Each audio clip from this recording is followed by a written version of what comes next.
Kabla ya taarifa hizi za ndani ambazo ziko na siri kubwa, tunazileta moja kwa moja kutoka hapa Mbeya, Tanzania.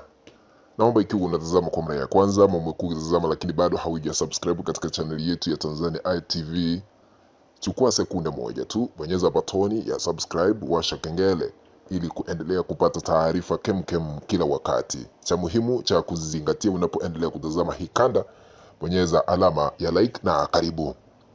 Vile mnajua rais wetu hapa Tanzania Samia Suluhu Hassan yuko katika taifa lile la Urusi, na tutaleta uchanganuzi kwa undani, tuwaeleze ni kipi ambacho alienda kukifanya pale, licha ya kufahamishwa kwamba alienda kwa ziara rasmi ya shughuli za kiserikali, lakini kuna yale ambayo yameweza kujificha, tunaenda kuyafichua baadaye. Lakini kwa leo naenda kwa habari zingine, kwa sababu tumepata taarifa zingine kwamba baada ya Marekani kugeukia Tanzania anaenda kutafuta usaidizi kutoka kule Urusi, lakini tutaleta hizo taarifa baadaye. Lakini sasa akiwa Urusi, Samia Suluhu Hassan ameweza kukasirika na kutoa amri kwa spika wa bunge la Tanzania, Spika Zungu, kwamba wabunge ambao waliondoka Tanzania wakaingia msafara wakaelekea katika taifa la Morocco wachukuliwe hatua kali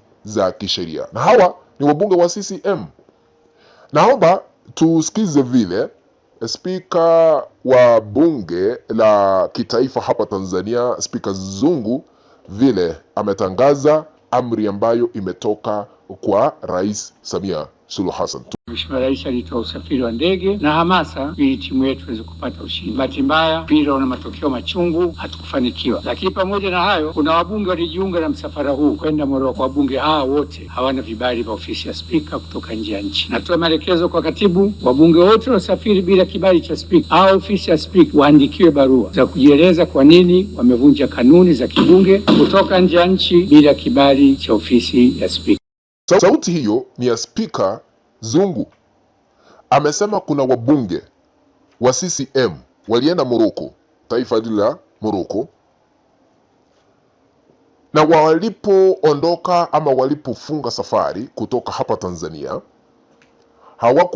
hawakupata idhini, kibali, ruhusa kupitia ofisi ya Spika Zungu. Sasa wanastahili kuadhibiwa. Sasa Samia ndiye amekasirikia jambo hilo. Inawezekanaje wabunge wanaenda kule Morocco?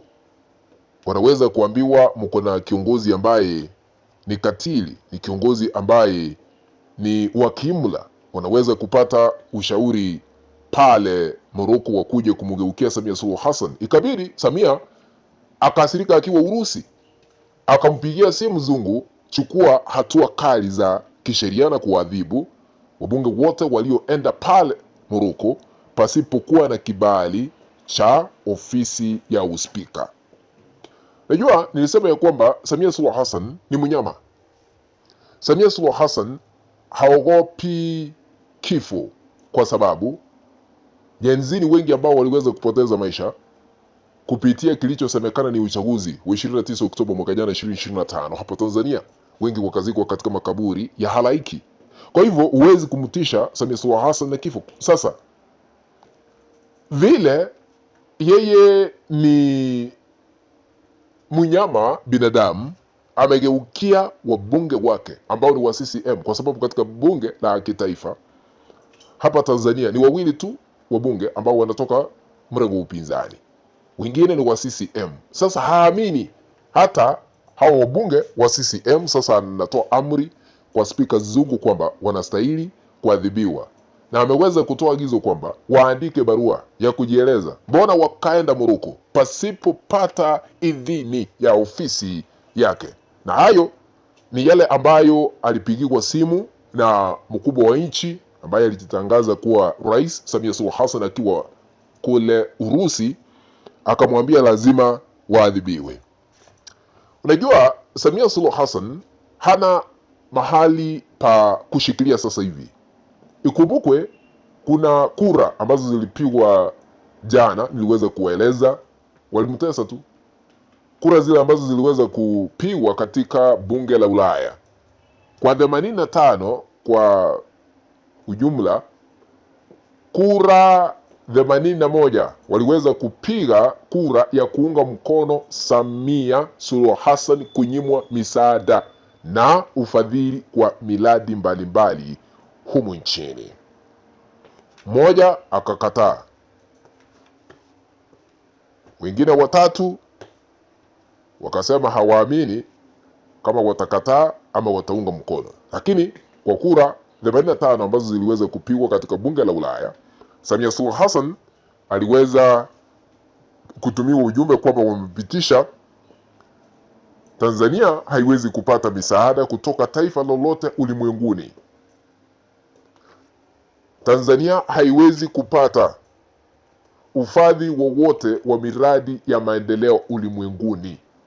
Sasa Tanzania tunapitia changamoto za hapa na pale, na hakuna taifa ambalo linaweza kuendelea pasipokuwa na msaada ama ufadhili. Na unajua Tanzania sasa hivi tuko na mkopo wa trilioni 110 na zinaendelea kuongeza tu, kwa sababu kuna faida ambayo inastahili kuingia hapo.